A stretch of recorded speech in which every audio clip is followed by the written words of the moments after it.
Bueno, ese es el primer proyecto integrador que hago, que trata pues de las teorías evolutivas y de cómo el mundo se formó y cómo se relacionan los seres vivos y los seres no vivos entre, pues, aquí en los ecosistemas. Ajá.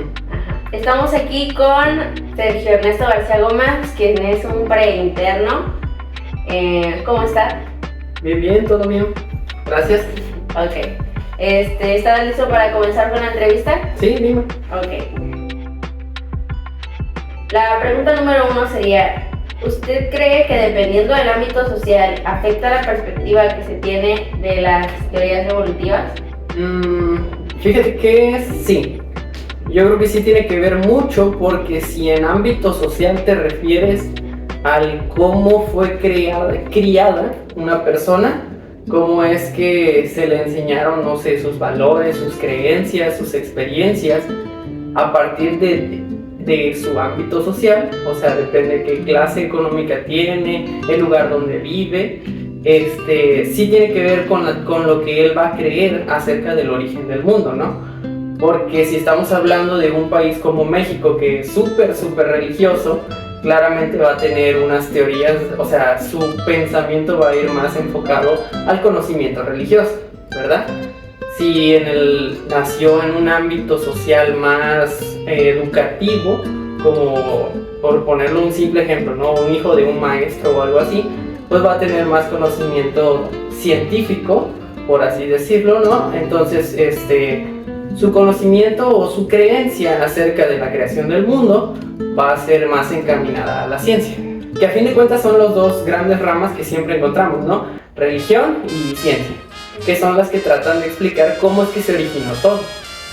Entonces sí depende del ámbito social, de las condiciones, del lugar donde nació, de sus creencias, de sus tradiciones, de todo eso depende, en lo que va a creer esa persona. La pregunta 2 sería, ¿por qué las personas muestran la necesidad de encontrar alguna explicación para la creación de la Tierra, en su opinión? En mi opinión, esta pregunta es muy filosófica, me parece.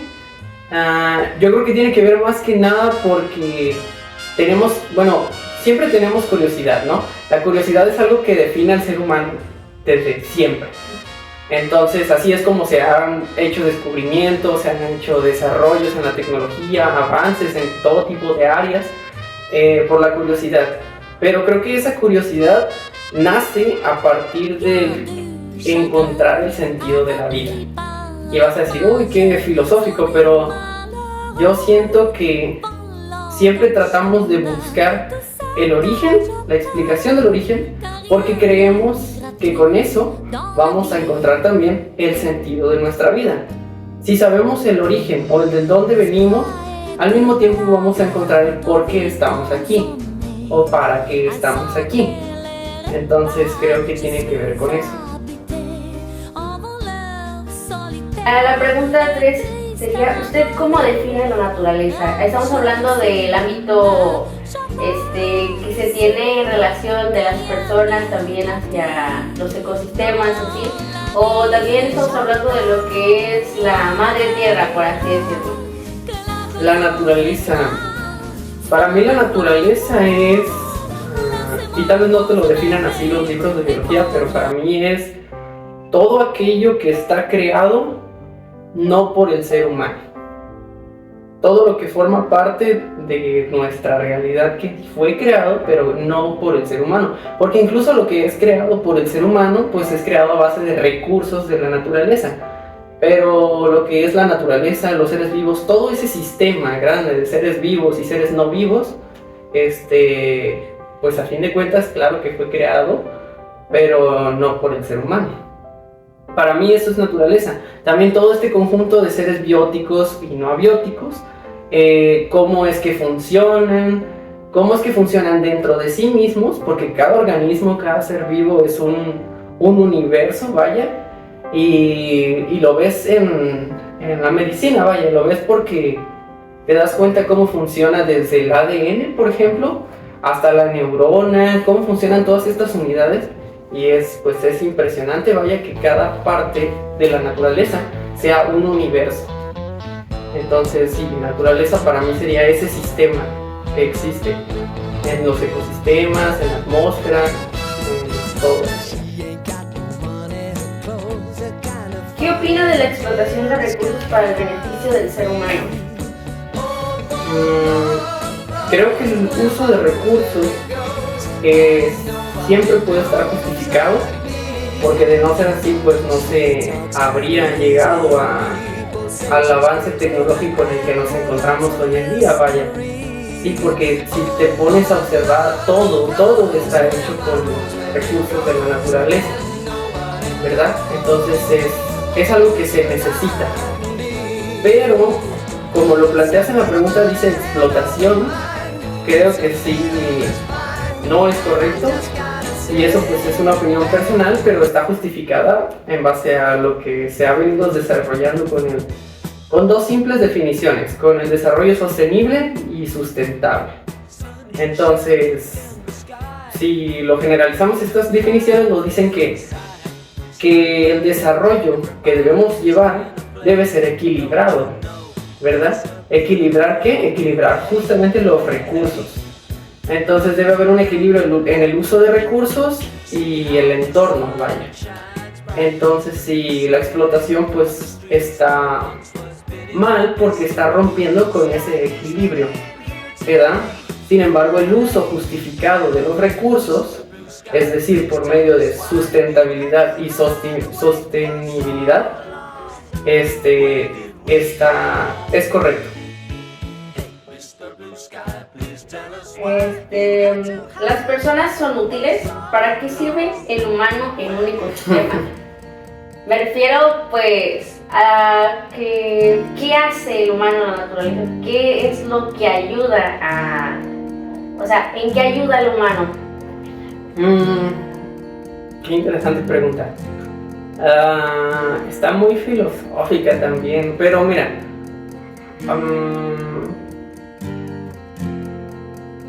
como tal, el ser humano pues es el que ha mostrado así a simple vista más inteligencia, ¿no? Con el paso de la evolución. Si es necesario o no es necesario, no sabría decirte, la verdad, porque hay muchas situaciones que podemos plantearnos, pero en realidad terminan siendo teorías. Por ejemplo, imagínate que el ser humano desaparece de manera inmediata. O sea, todos los seres humanos que existen en el mundo desaparecen de manera inmediata. ¿Qué sucedería? El planeta, los ecosistemas, los animales, seres vivos, ¿estarían mejor o peor? Pues está interesante porque es probable que de momento estarían peor, ¿no? Simplemente ubícate en un ecosistema más chico, saca una especie de la cadena alimenticia y claro que va a haber un cambio para peor, de momento. Aunque es probable que en el futuro ya no, porque la naturaleza es tan sabia que conforme pasa el tiempo se adapta totalmente. Entonces siento que si sacas al ser humano probablemente haya problemas de momento, pero con el paso del tiempo ya no. Eso me deja pensando que si el ser humano jamás hubiese existido, pero todo lo demás sí, como los ecosistemas, los seres vivos, los animales, las plantas, todo lo demás sí, muy probablemente estarían bien desarrollados, bien evolucionados sin el ser humano. Entonces, de momento siento que sí es necesario el ser humano para el ecosistema, pero podría llegar a no ser. ¿Nosotros debemos adaptarnos a la naturaleza o ella a nosotros? Nosotros a ella, porque somos parte de la naturaleza, a fin de cuentas. No podemos pedirle a los animales que aprendan a hacer lo que nosotros hacemos, porque pues no son seres humanos, ¿no? Cada quien tiene su papel establecido en toda la naturaleza, ¿verdad? Todos, hasta los elementos físicos tienen su papel establecido.